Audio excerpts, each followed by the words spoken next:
The summer she turned 18, silence lived inside her bones. Her mother's voice was full of caution. Her teachers spoke of futures carved in stone, and the world seemed to expect obedience. Yet beneath her composed exterior, a storm of curiosity and desire gathered.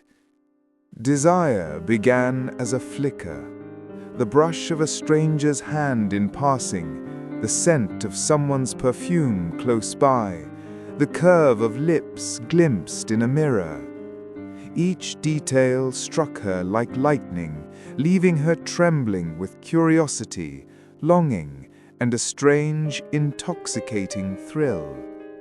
One evening, she climbed into the attic, seeking refuge from the suffocating world below.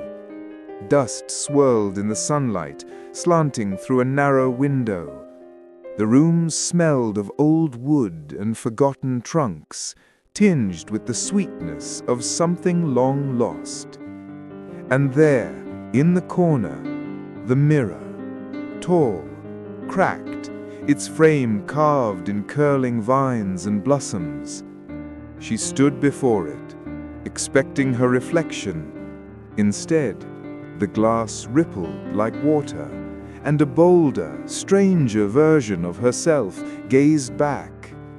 Her eyes, familiar yet wild, sparkled with untamed curiosity. The mirror pulsed beneath her hand. She felt warmth, like a heartbeat, like the echo of hidden desires. And in that moment, she realized the world inside the mirror was alive, ready to teach her secrets of herself she had never known. That night, alone in bed, she traced her own skin, exploring as though her body were a landscape of discovery.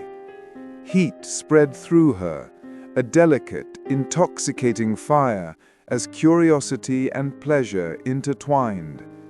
Silence was no longer empty. It was alive, waiting.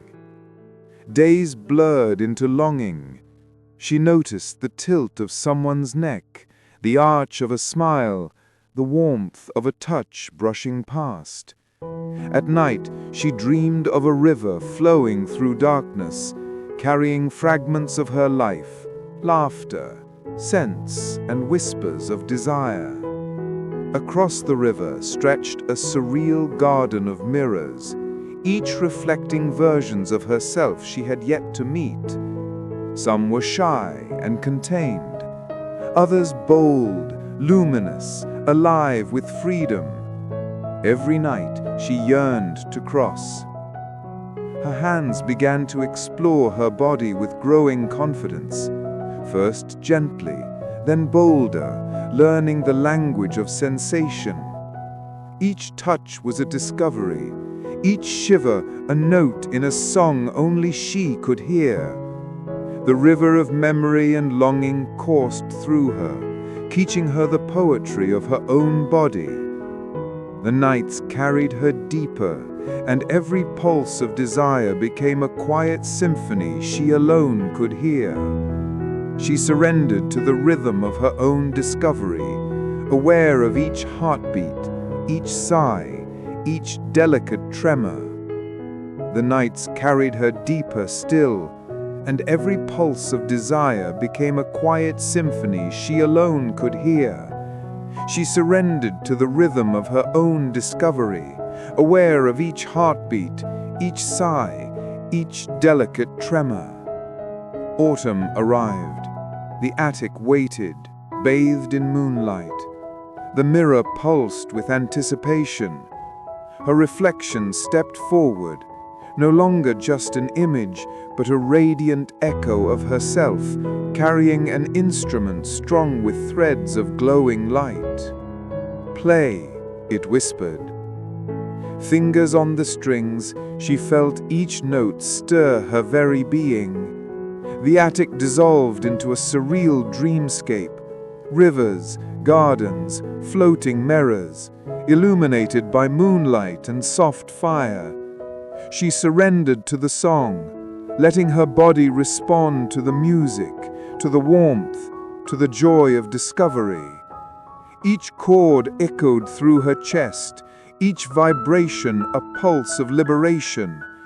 Her breath caught, heart quickened, yet no shame remained.